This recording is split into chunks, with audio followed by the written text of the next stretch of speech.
Video na to ay papakita ko sa inyo kung paano ang pag-DIY ng throttle body at kung paano ito baklasin. Ito gamit tayo ng 8mm gamit dito sa fuel injector. Dalawang bolts lang yan mga tol.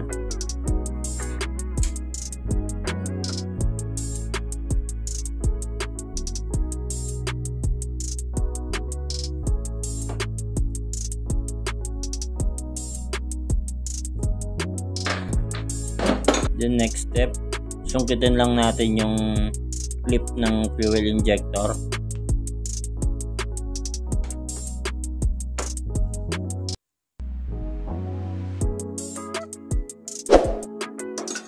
Then i-remove lang natin siya. Tapos ililihis lang natin siya ng konti.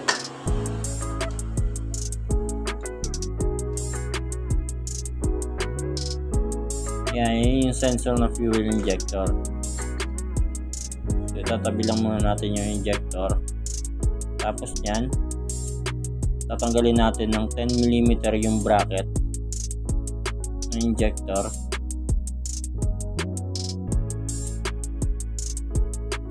Dalawang 10mm lang yan.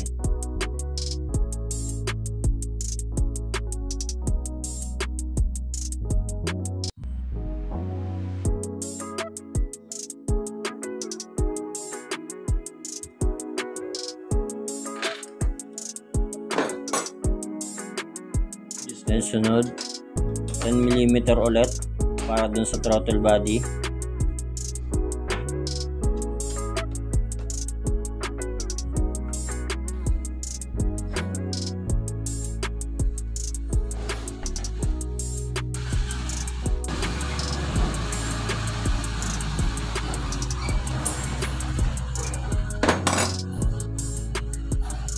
So 6 na bolts lang na yan, no? Yan, bali yan. Dalawang 10mm para sa throttle body. Tapos dun sa may bracket ng injector. Tapos ito, dalawang 8mm para sa fuel injector. Yun lang mga kailangan yung tools. T-wrench o di kaya mini socket na Gis tsaka 8. Ayan, yung o-ring na yan, dyan yung sa injector.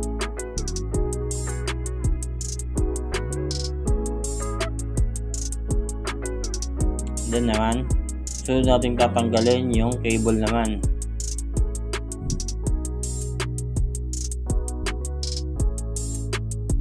Gamit lang tayo ng open wrench na 12mm. Bago tanggalin yung throttle body, kuha kayo ng basahan, panakip dun sa butas sa may intake. Yan, tatakpan lang natin yan para hindi mapasukan ng kahit na anong dumi. O di kaya ako baka mapasukan ng mga bolts. Tapos lihis natin yung bracket nya.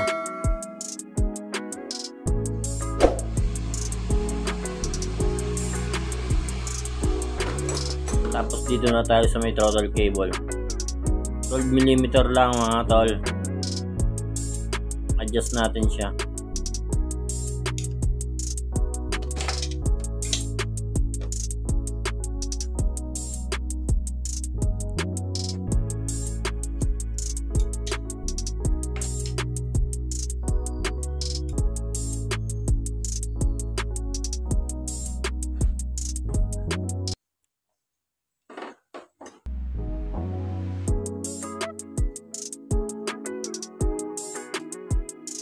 Una natin baklasin yung nasa taas.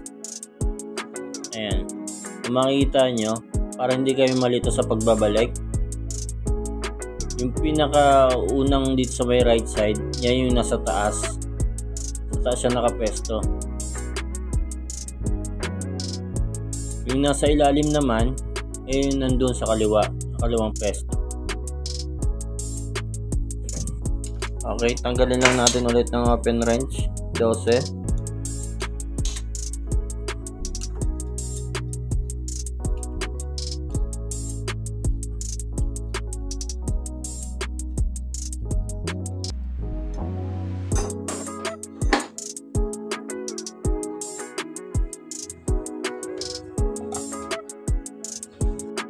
Pagkatapos mabaklas, i-release na natin siya.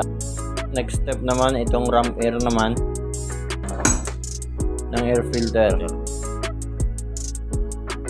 Yan, screw lang yan.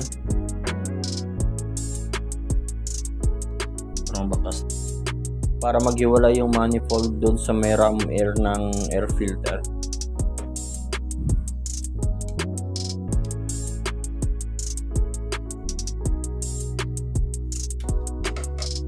Yan, may bushing yan nakasama.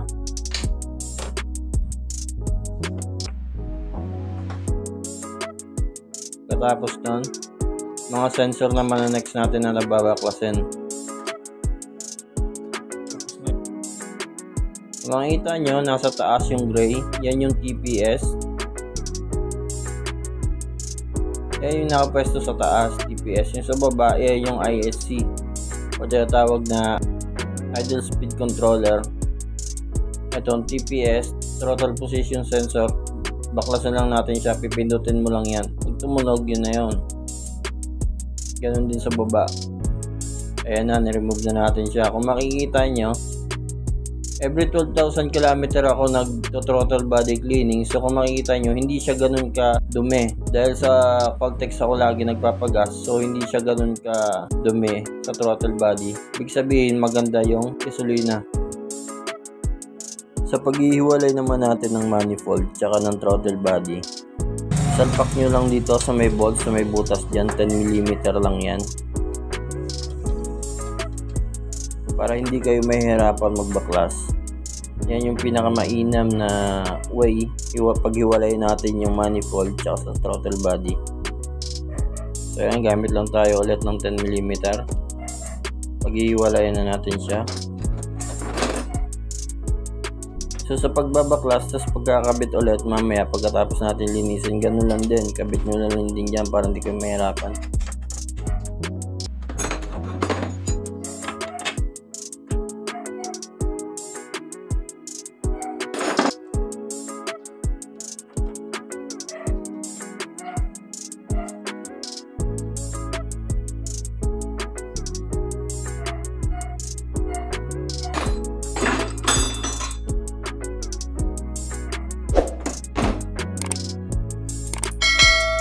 Paglilinis naman mga boss, tanggalin natin, may o-ring lang yan, iwalay natin para hindi lumobo yung rubber nya.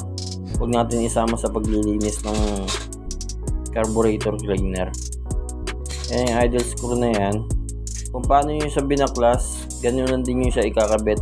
So kung ilang turns siya ng pagbaklas nyo, ganun lang din yung pagkakabit nyo para hindi mag-wild yung minor mamaya pag ikinabit na natin ulit. So bugahan lang natin siya ng carb cleaner. Huwag na natin isama yung o-ring nya para hindi siya mamaga.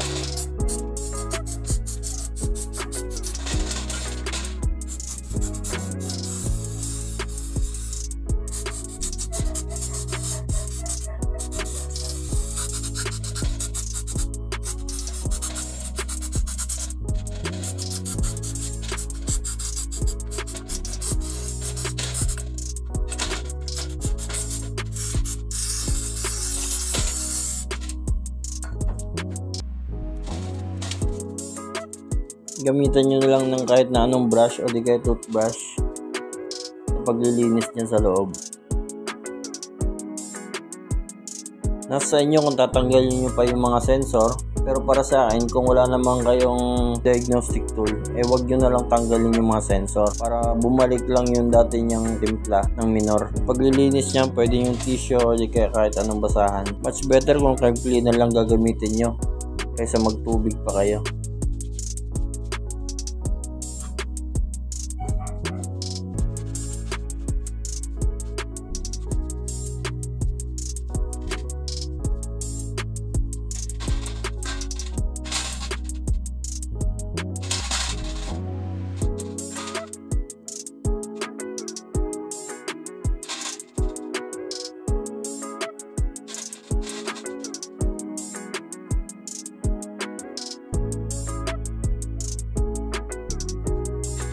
So pagtapos natin malinisan ng basahan kahit anong tissue, ay pwede natin siyang gamitin ng mga cotton buds panundot sa mga butas. Hindi na aabot ng dumi ng cotton buds. So pwede natin siyang gamitin ng cotton buds para yung mga sulok-sulok sa loob ng throttle body malinis.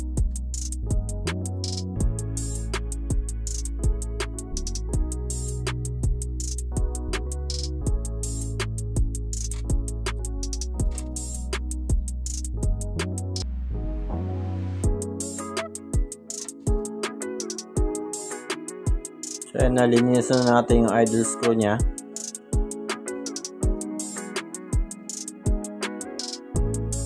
Kasi balik natin yung o-ring nya.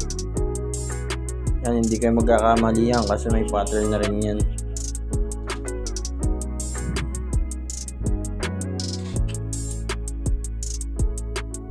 Kung paano siya binaklas, ganun yun lang din ibabalik. 10mm lang yan.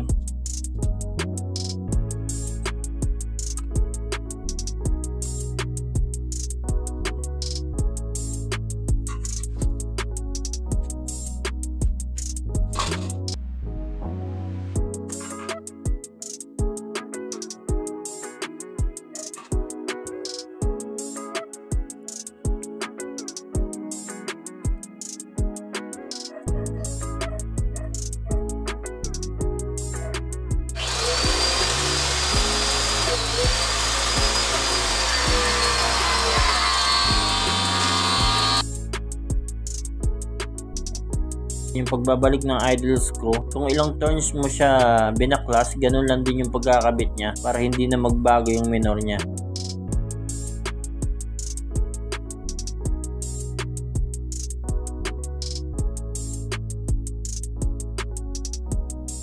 So sa akin dyan, ang ginawa ko, 3 turns and a half. Tapos kung magbabago man mamaya, pag binuksan na yung makina, edi mag-adjust na lang kayo.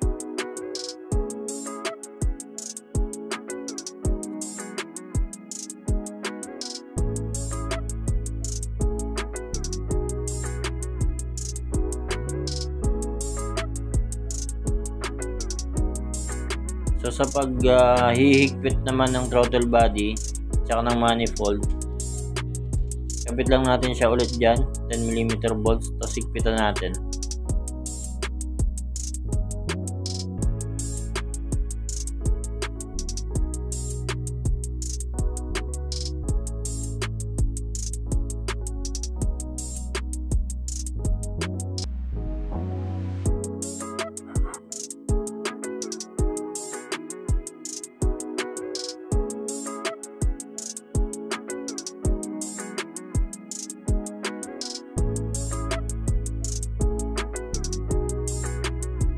So ikabit na natin siya. So ayan, may o-ring yan dyan sa ilalim. Hindi kayo magkakamali dyan kasi may mga numbering naman yan. Doon yung nakatapat sa throttle body. So balik lang natin yung mga sensor nya. So sa pagbabalik ng mga sensor, ISC nasa baba yung kulay itim, tapos yung nasa taas yung TPS kulay gray nasa taas.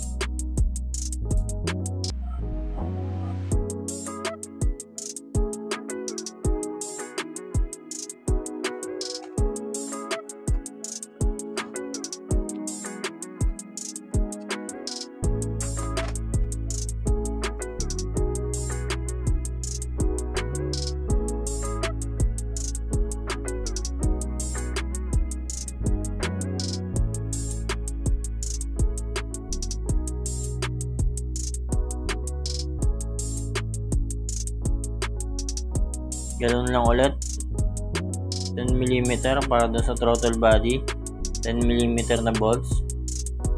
Pitan lang natin, 2 piraso lang yan.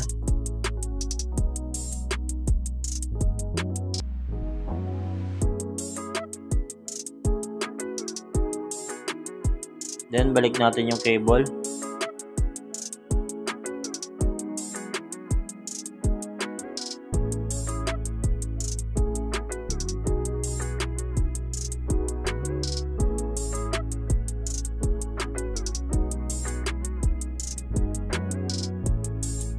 Tamang higpit lang mga bro para hindi ma-lost thread.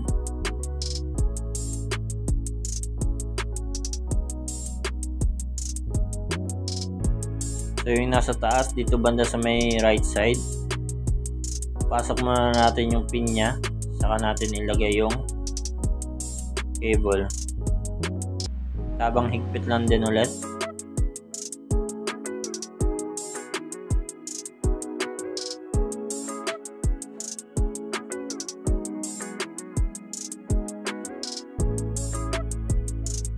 So natin babalik yung fuel injector nya. 8mm lang yan, dalawa. Yung mahaba, dalawang mahaba lang yan para sa fuel injector. Tapos yung dalawang maiksi, dun lang yung dalawang bracket.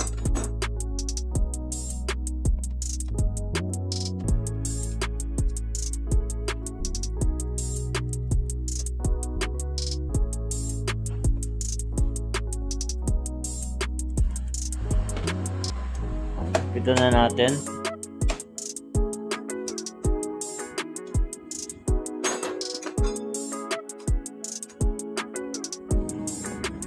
Tamang higpit lang mga tol para hindi ma-lost thread.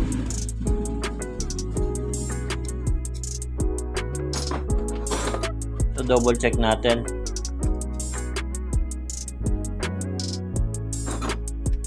Tapos balik na natin yung hose ng fuel. Tapos pindutin lang natin yung blue pin na yan para bumaon yung hose ng fuel. Tapos balik na natin yung screw tsaka yung bushing ng ram air. Screw lang din gamit dyan.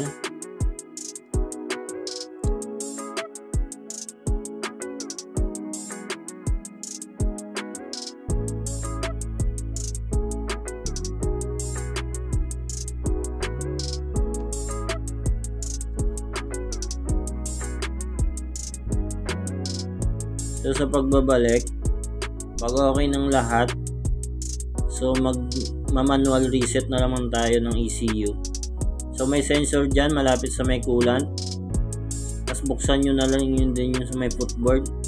Salpakan lang natin ng clip yan. Dalawang wire lang yan. Tapos lagyan nyo ng paper clip para mag manual reset. So ganoon din dito sa may footboard. Yung green na may black tapos brown, yun lalagyan natin ng wire. I-jumper lang natin siya para mag manual reset. So ngayon, i-full throttle muna natin siya. Then after nun, buksan natin yung makina. Yan, magbiblink yan ng 5 mabagal. Tapos off natin yung throttle. Tapos patay natin yung makina.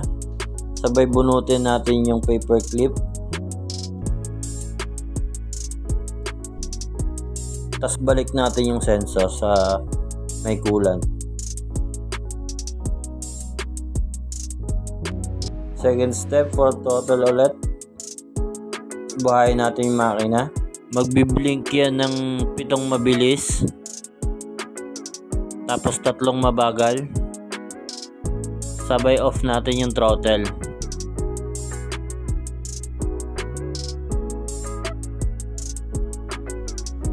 Tapos patayin natin yung makina. Then bunutin na natin yung paper clip. So ayun na, okay na manual reset na natin. Tapos balik na natin yung pin. Tapos buhayin na natin yung makina. Buhayin natin mga 15 minutes.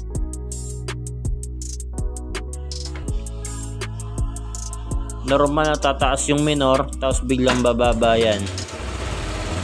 Tapos kung tataas pa rin yung minor, edi mag-adjust na lang kayo sa idle screw.